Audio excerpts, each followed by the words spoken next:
Welcome to Penrose Learning, where we make understanding easy. You begin by confirming prerequisites. You need admin access to the domain and an active Google Workspace account so Gmail can send and receive on that domain. First, sign into the Workspace admin console, then open your domain registrar's DNS panel. Once done, locate the domain verification token in Workspace and add it as a TXT record in DNS. This proves ownership. And without it, Gmail won't accept mail for the domain, so make this step your immediate priority. Now configure DNS to route mail to Gmail.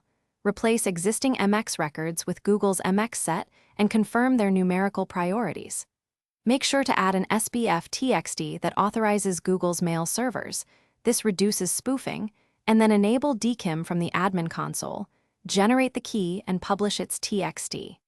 Once DKIM is active, add a DMARC policy to receive reports and protect your domain. Make sure TTLs are reasonable so changes propagate quickly. Then verify each record in Workspace.